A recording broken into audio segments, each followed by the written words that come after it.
حدیث مبارک میں فرمایا کہ ادعوا اللہ وانتم موقنون بالاجابہ، اللہ تعالیٰ سے تم دعا کرو اس حال میں کہ تمہیں قبولیت کا یقین ہو۔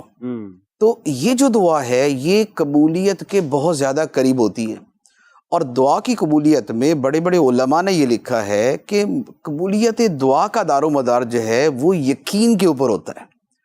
جس کا یقین جتنا مضبوط ہے اس کی دعا اتنی زیادہ قبول ہوتی ہے۔ بلکہ حضرت بایزید بستامی رحمۃ اللہ علیہ کا ایک واقعہ میں نے پڑھا، آپ نے فرمایا کہ مجھے اب برسوں مجاہدوں کے بعد یہ پتا چلا کہ سارے مرتبے یقین سے طے ہوتے ہیں۔ واہ واہ واہ، جتنے مرتبے ہیں سارے یقین سے طے ہوتے ہیں، ولایت اور معرفت اور قرب الہی کی منزلیں۔ تو اس پر کسی بزرگ نے یہ سنایا تو ان بزرگوں سے سوال ہوا کہ اگر یقین سے ہی سارے مرتبے طے ہوتے ہیں تو پھر بندہ پہلے دن سے یقینی کو پکڑ لے تو اتنا لمبا عرصہ اس کو محنت نہ کرنی پڑے۔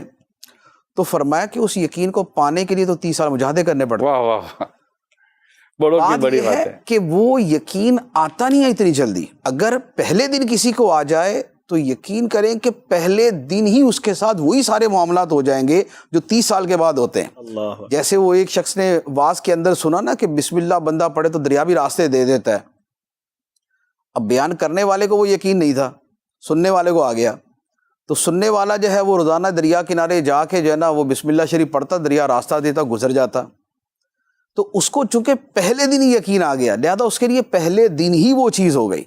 جبکہ دوسرے کے لیے ہوتا یہ ہے کہ بندہ مجاہدے کر کے یا ورد وظیفے پڑھ پڑھ کے بالآخر اس کو یہ ہو جاتا کہ بھئی اب میرے اندر اتنی انرجی آ چکی ہے، اتنی روحانیت آ چکی ہے، اتنی قوت آ چکی ہے، تو اب میں دم کروں گا تو کام پورا۔ تو یہ یقین بیسیکلی اس کو اس محنت کے بعد آتا ہے۔ کچھ عرصہ پہلے ایک شخص تھے، وہ بہت زیادہ ورد وظیفے پڑھتے تھے، تو لیکن وہ دم نہیں کرتے تھے نا، تو میں نے کہا یار دم کیوں نہیں کرتے؟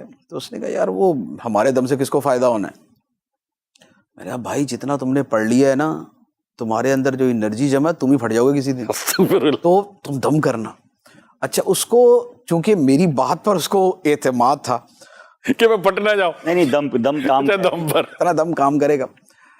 اس نے واقعی ایک ٹھیک ٹھاک قسم کے مریض کو دم کیا، مریض کھڑا ہو گیا الحمدللہ۔ تو مجھے بعد میں وہ ملا کہ واہ مفتی صاحب واقعی میرے اندر بہت انرجی ہے۔